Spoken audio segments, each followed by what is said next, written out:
does not include anything about Iran's American captives. That's a sensitive point that Republicans have seized upon during this election season. Democrats, some Democrats as well. With us is one Michigan Democrat, Congressman Kildee, has lobbied for years for the release of one of his constituents, the former U.S. Marine Amir Hekmati. Hekmati has spent 3 years in an Iranian jail on espionage charges. Congressman, thanks very much for.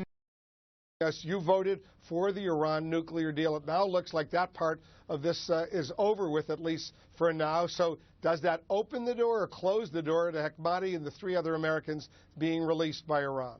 Well, I think it creates a much greater likelihood that we can continue to bring Iran slowly back to the international community.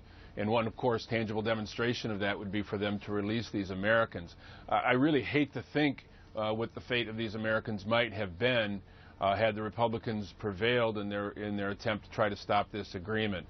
It was a dangerous path to not engage this agreement in the first place, just in terms of the effect on the region and I think the effect on global security. But as it relates to these particular Americans who continue to be held, I just can't imagine how we could possibly engage Iran if we would have negotiated an agreement with them and then walked away from it and then expect to try to work with them on the release of these Americans. It would be very, very difficult.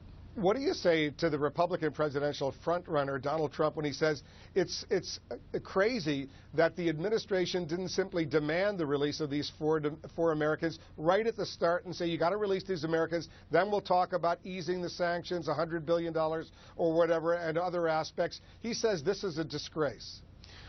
Well, you know, Donald says a lot of things. I've always been amused by the things that he has to say. I think when you're actually in a position of authority and leadership where you actually have to exercise real decision-making, we tend to tamp down that kind of rhetoric. It would have been really dangerous for us to attempt to exchange the freedom of these Americans for $100 billion or whatever it is that he might suggest.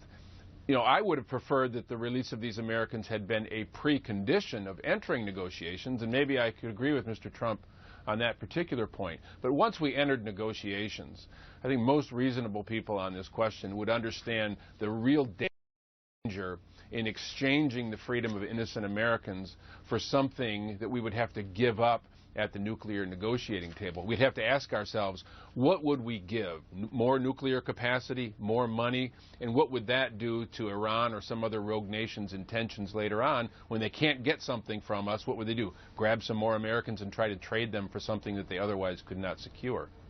That'd be dangerous. Well, we'll stay in close touch with you, Congressman Kildee. Let's hope that Amir Hekmati and the other Americans are released and released soon, and let's just hope that that does happen. Thanks very much for all the good work you do.